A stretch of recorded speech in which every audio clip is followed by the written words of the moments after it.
Pearl Harbor. Contexto. À medida que o Japão se industrializou, no final do século XIX, procurou imitar países ocidentais, como os Estados Unidos, que haviam estabelecido colônias na Ásia e no Pacífico para garantir recursos naturais e mercados para seus produtos. No entanto, o processo de expansão imperial do Japão colocou-o em rota de colisão com os Estados Unidos da América, particularmente em relação à China.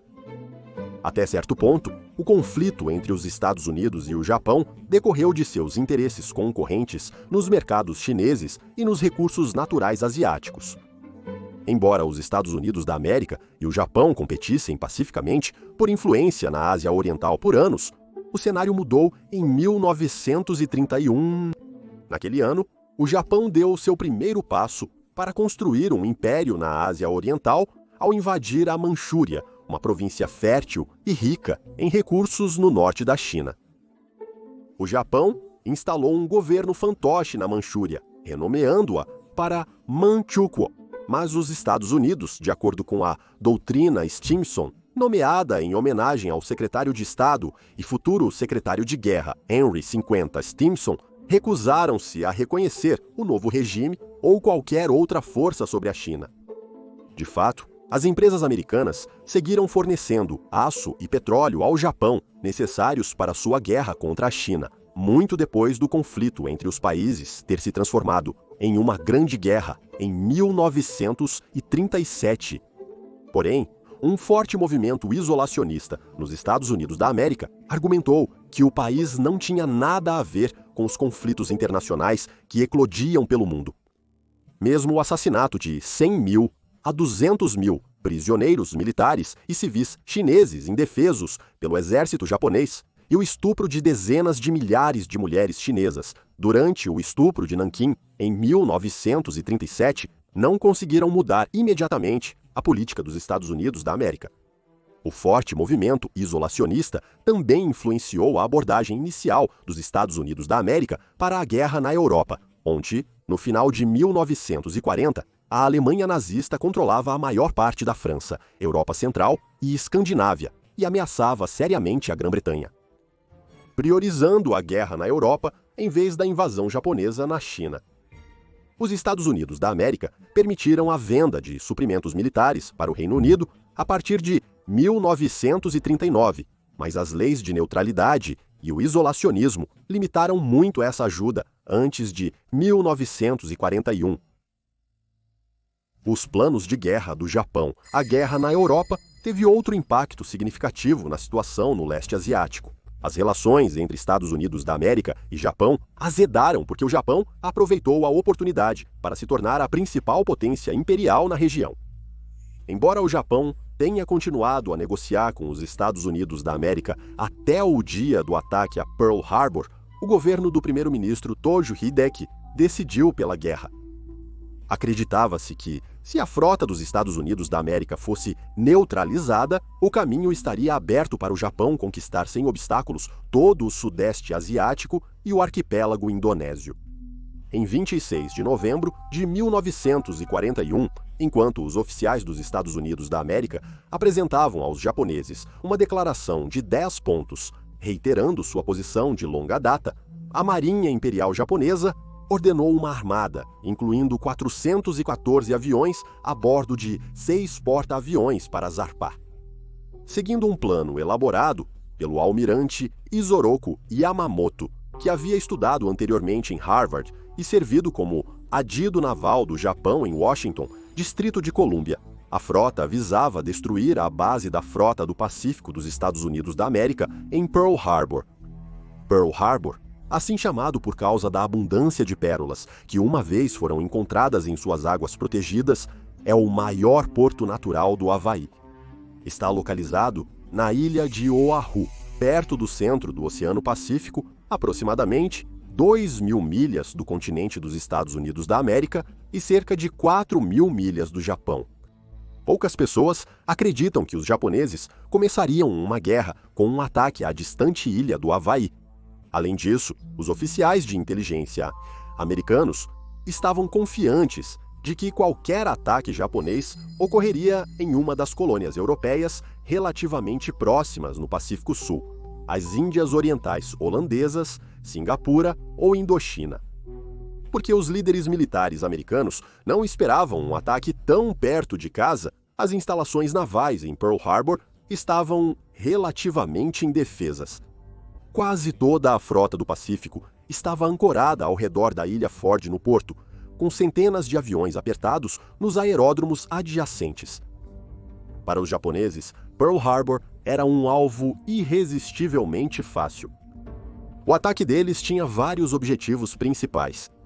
Primeiro, pretendia destruir importantes unidades navais americanas, impedindo assim que a frota do Pacífico interferisse na conquista japonesa do Sudeste Asiático e ilhas adjacentes. Em segundo lugar, visava dar tempo ao Japão para consolidar sua posição e aumentar sua força naval antes da construção naval dos Estados Unidos da América, autorizada pela Lei Vinson-Walsh de 1940, eliminando qualquer chance de vitória. Em terceiro lugar, procurava desferir um golpe na capacidade da América de mobilizar suas forças no Pacífico, visando principalmente os encouraçados, os navios de prestígio de qualquer marinha na época. Por fim, o ataque visava abalar o moral americano, de forma que os Estados Unidos da América abandonassem suas exigências contrárias aos interesses japoneses e buscassem uma paz de compromisso. Ataque surpresa. Em 7 de dezembro, após meses de planejamento e prática, os japoneses lançaram seu ataque.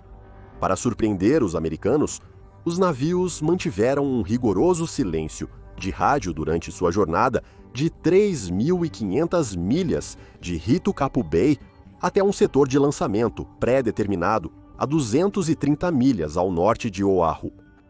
Às 6 da manhã de domingo, 7 de dezembro, uma primeira onda de aviões japoneses decolou dos porta-aviões, seguida por uma segunda onda 1 hora depois.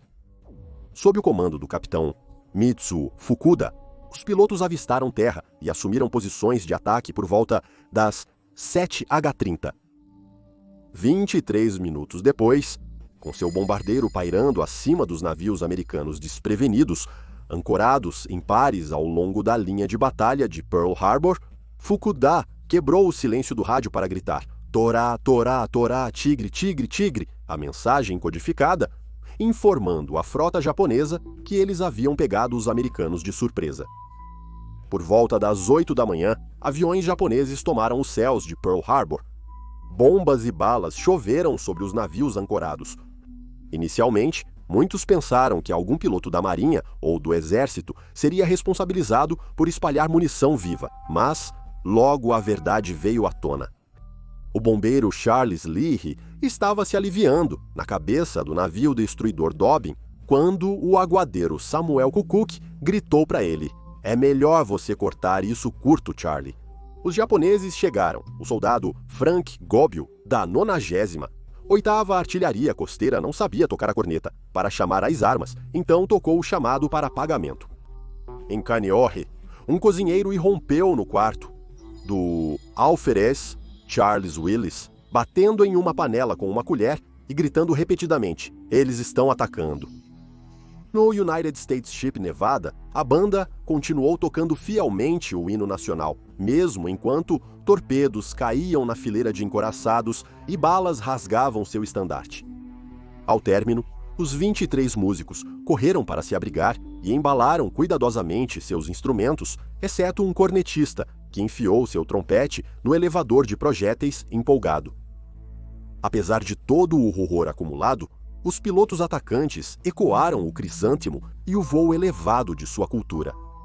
Um se lembrou das bombas caindo até ficarem pequenas como sementes de papoula. Outro achou que elas espirravam como libélulas pondo ovos na água.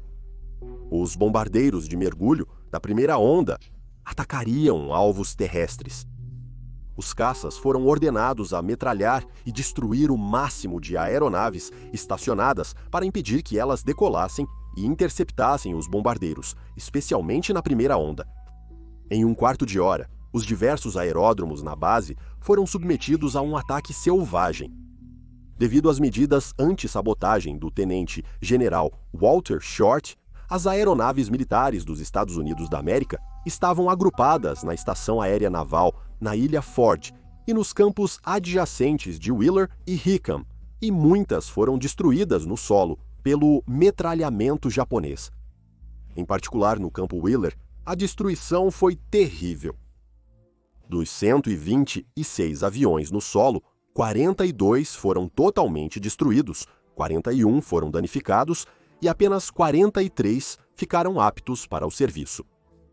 Somente 6 aviões americanos decolaram para repelir os agressores do primeiro ataque.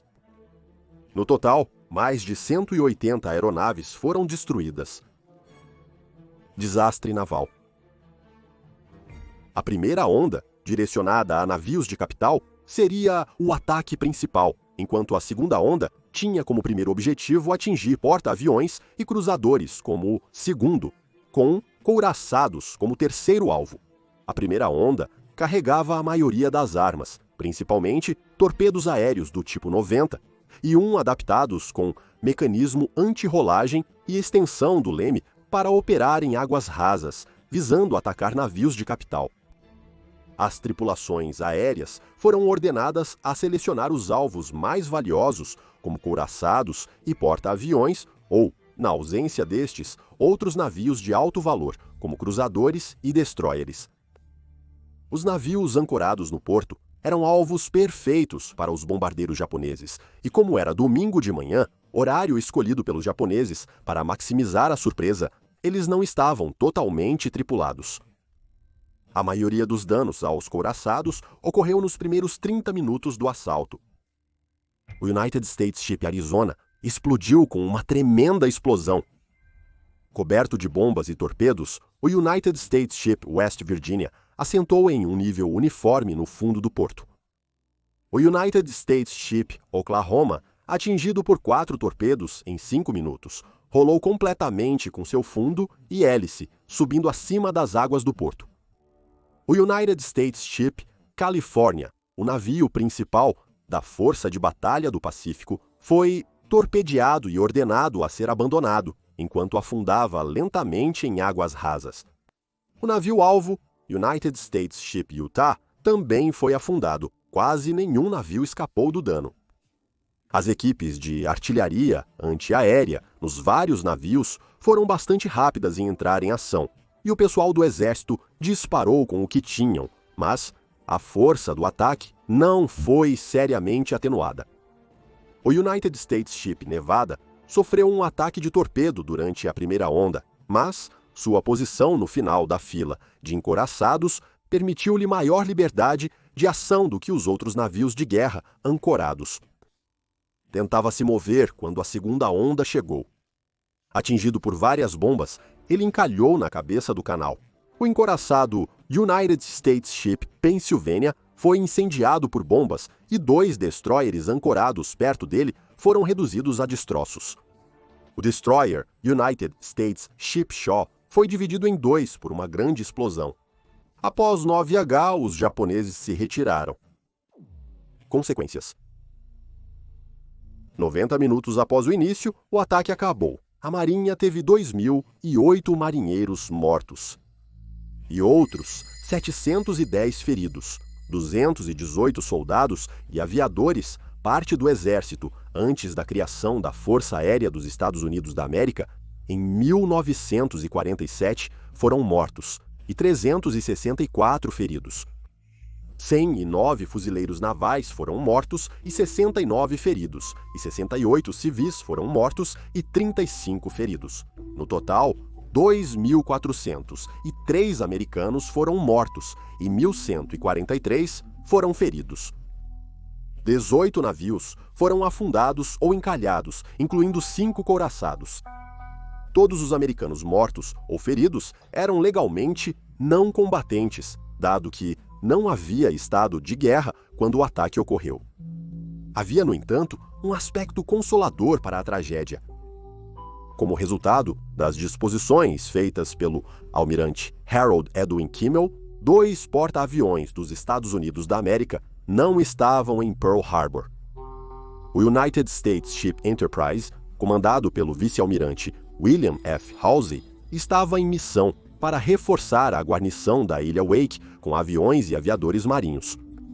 O United States Ship Lexington transportava bombardeiros de mergulho marinhos para Midway em uma missão semelhante. Essas operações também implicavam que 7 cruzadores pesados, uma divisão de destroyers, estava no mar. O Enterprise deveria retornar a Pearl Harbor em 6 de dezembro, mas o clima atrasou sua chegada. Um terceiro porta-aviões, o United States Ship Saratoga, estava embarcando um novo complemento de aeronaves em San Diego na manhã do ataque. O ataque a Pearl Harbor prejudicou muito as forças naval e aérea dos Estados Unidos da América no Pacífico. No entanto, dos 8 coraçados afundados ou danificados, todos, exceto o Arizona e o Oklahoma, foram eventualmente reparados e retornaram ao serviço, e os japoneses falharam em destruir as importantes instalações de armazenamento de petróleo em Oahu. No dia seguinte ao ataque a Pearl Harbor, o presidente dos Estados Unidos da América, Franklin Quinhentos Roosevelt, discursou em uma sessão conjunta do Congresso buscando uma declaração de guerra contra o Japão. Em um de seus discursos mais memoráveis, Roosevelt declarou que 7 de dezembro de 1941 seria uma data que viverá na infâmia. Se você gosta desses vídeos, inscreva-se no canal e ative as notificações para novos episódios. Para mais conteúdo interessante sobre história militar, confira nossa biblioteca de vídeos.